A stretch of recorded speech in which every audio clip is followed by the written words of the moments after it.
एक joystick model इथे use केलेलं आहे. हे ब्लॅक कलरचं आहे जॉयस्टिक. आतमध्ये तुझा अर्डिनो नॅनो कंट्रोलर आहे, त्याच्या थ्रू बाकीचं सगळं कमांड जात आहे. इकडे LCD डिस्प्ले फक्त आपल्याला समजण्यासाठी आहे की काय चाललेलं आहे ते. आणि इकडं आपण टॉगल स्विचेस यूज केलेले आहेत. हे ते कॉर्नर स्विच आहे. आणि इकडं बघितलंस तर हे तुझं स्प्रिंगवालं दिसतं आहे, हे तुझं वायरलेस ट्रान्समिशन मॉडेल आहे. इथनं डेटा इकडं ह्या मॉडेल थ्रू जातो.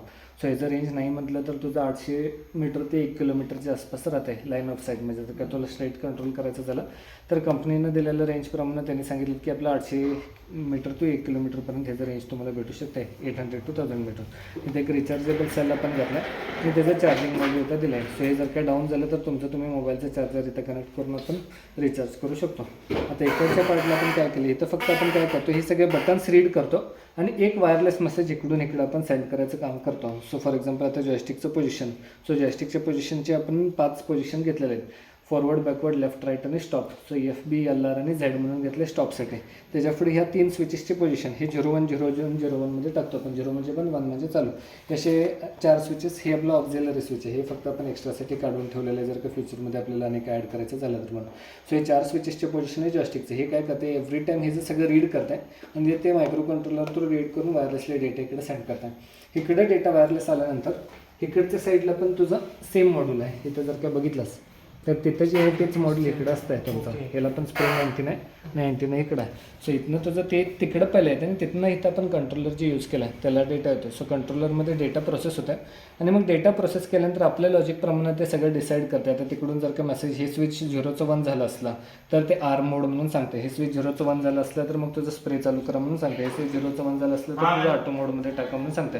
सो असं सगळं डिसिजन मेकिंग तुझं पूर्ण प्रोग्राममध्ये होतं. आपण जे प्रोग्राम हे केलेलं त्या प्रोग्राममधूनच पूर्ण आपलं डिसिजन मेकिंगचं काम होतं आहे. सो इकडून डेटा इकडं आल्यानंतर सगळ्यात पहिलं तिकडे येतं, तिथनं कंट्रोलरला येतं आणि मग डिसिजन मेकिंग करते आणि तिथनं पुढं तुझं ॲक्ट करायचं काम करतं आहे. सो इथं पण जॉयस्टिक आता तुझं झेड असलं तर रोबोटला रिडायरेक्ट करणार आहे की आपल्याला स्टॉप पोझिशनमध्ये ठेवायचं आहे. जॉयस्टिक जर की F असला तर F जॉयस्टिक असल्यानंतर चेक करते तुझं R मोडमध्ये आहे की तुझं रोबोट मोडमध्ये. R मोडमध्ये असला तर हे वर खाली करायचं काम करते F आणि आपलं Bला. जर का रोबोट मोडमध्ये असलं तर रोबोट पुढं पाठवून मग हे करायचं काम करत आहे. सो हे असं तुझं कंट्रोल लॉजिक आणि डिसिजन इकडं होत आहे. सो आता हे सगळं सिग्नल्सप्रमाणे इकडं आल्यानंतर हे बाकीचं आपण जे प्रोग्राम लिहिले, आपण जे लॉजिक लिहिले त्याप्रमाणे तुझं सगळं ऑपरेट व्हायचं काम करत आहे. सो आता कंपोनंट वाईज इकडं रिसिव्हर साईडला आपण काय केलं, रिसिव्हर साईडला इकडं बेसला आपण 4 मोटर घेतलं. हे गेड मोटर आहेत, DC गेड मोटर. तुझं 30 RPMच्या आसपास तुझं त्याचं स्पीड भेटतं आहे. 12 वोल्ट मोटरच असतात, एक स्क्वेअर गिअर मोटर म्हणून येत आहे. सो त्याला आपण डायरेक्टली इकडे व्हील्स बसवलेले आहेत. ते मोटर्स इथं 2 जे दिसतात हे मोटर ड्रायव्हर आहेत. मायक्रो कंट्रोलरला डायरेक्ट आपण एवढे मोठे मोटर नाही जोडू शकत, त्याला मध्ये आपल्याला ड्रायव्हर युनिट जोडायला लागतात. सो मोटरला तुझं काय डायरेक्शन कंट्रोल द्यायसाठी आणि ऑन ऑफ करायसाठी इथं 2 मोटर ड्रायव्हर यूज होतात.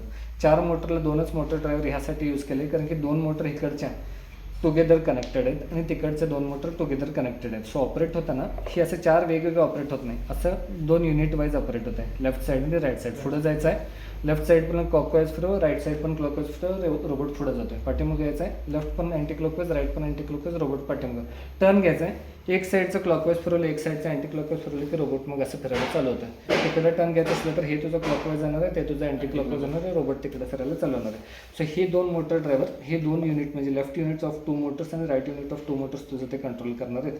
सो हे मोटर ड्रायव्हरचं काम. इकडं जे आहे हे तुझं स्टेपर मोटर ड्रायव्हर आहे. सो इथं आपण काय पोझिशनिंगसाठी, कारण की इथं आपल्याला एक्झॅक्ट पोझिशन पकडायला लागते. ह्याला पोझिशनचा संबंध नसतो आहे. तू जॉयस्टिक मारलास तर पुढं पर्यंत थांबवलास तर तिथं थांबणार आहे. खरं इथं तुला एक्झॅक्ट डिग्रीला हे अलाईन करायला लागते. ज्या फ्लेम सेन्सर तुला कुठल्या डिटेक्ट झालं त्याप्रमाणे अलाईन करायला लागतं. त्यासाठी इथं तुझा 28 kgचं स्टेपर मोटर आहे इकडं. आणि त्या मोटरचं आपल्याला पोझिशन एस्टिमेशनसाठी इथं आपण काय केलं, एक इंडक्टिव्ह प्रॉक्झिमिटी सेन्सर आहे, मेटल सेन्सर राहते. हे जर बोल्टचं हेड आपण हे सेन्स करायचं काम करत आहे. सो इंडक्टिव्ह प्रॉक्झिमिटी सेन्सर इकडं आपण हे केलेलं आहे. सो इथं तुझं स्टेपर मोटर ड्रायव्हर तुला स्टेपर मोटर कंट्रोल होत आहे, ह्या मोटर ड्रायव्हर तर हे मोटर कंट्रोल होत आहे. आणि इकडं आपण काय केलं, स्प्रेइंगसाठी किंवा आपण जे वॉटर फ्लो आहे ते कंट्रोल करायसाठी इथं आपण एक डबल पंप इथं यूज केलेलं आहे. सो ह्याचं कसं आहे, तुझं एक पंपचं तुझं अप्रॉक्सिमेटली 4 लिटर पर मिनिट जातं आहे. 2 पंपचं म्हटलं असतं त्याच्यापेक्षा जास्त 100 PSIचं एक पंप असते, 200 PSI पर्यंत तुला प्रेशर यातनं डबल पंपमधनं मिळतं आहे.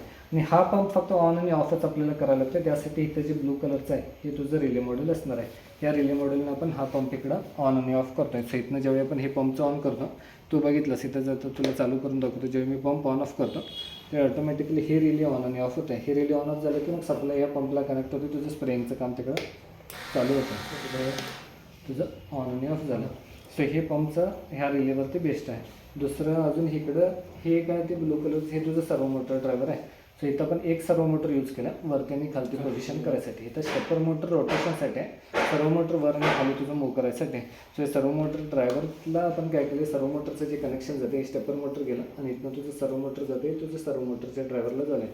हे स्टेपर मोटरचं तुझं स्टेपर मोटर ड्रायव्हरला गेलं आहे. आणि मग याप्रमाणे जसं आपण सर्वचं हे करेन तसं तुझं काय होणार आहे, इकडे हे इथं तुझी मोटर आहे, ही मोटर तुझी मूव व्हायला चालवते. अप आणि डाऊन प्रमाणे तुझं मूव होत आहे. आणि हे तुझं स्टेपरला रोटेशनल मोशनचं आपण हे दिलेलं आहे.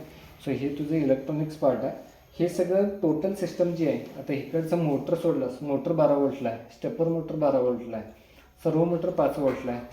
ते सोडून जेवढे हे सगळे सेन्सर्स आणि सगळं असते ते सगळं 5 वोल्टला काम करते. त्याला 12 वोल्ट लावून चालत नाही, कारण की 12 वोल्ट लावलं तर ते जळत आहे. सो बॅटरी 12 वोल्टची आहे.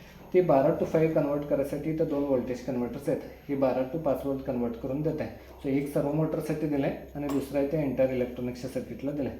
ते सोडून आपण इथे एक LCD डिस्प्ले पण जोडला आहे आणि आपला RF 1 2 3 4 5 6 7 सेन्सर्स इकडं जोडलेला आहे. सो असे एक सर्क्युलर फॅशनमध्ये जोडलं आहे through out the body of the robot. इथनं चालू केलंस 1 2 3 4 5 6 7 हे 7 सेन्सर तुझे परत आणि इकडं कंट्रोलरला जातात. सो त्या 7 सेन्सरच्या डेटाच्या बेसिसवरती मग तुझं ऑटोनॉमस मोडमध्ये ते डिसाईड करते की कुठल्या डायरेक्शनला आपल्याला नॉझल हे करायचं आहे, मूव्ह करायचं आणि स्प्रेइंग तुझं चालू करायचं आहे. एवढं तुझं ह्याच्यामध्ये आहे. कंपोनंट वाईज पण सांगितलं आहे आणि मग तुझं कनेक्शन हे लॉजिक कसं गेलं ते पण मी तुला सांगितलं. ओके.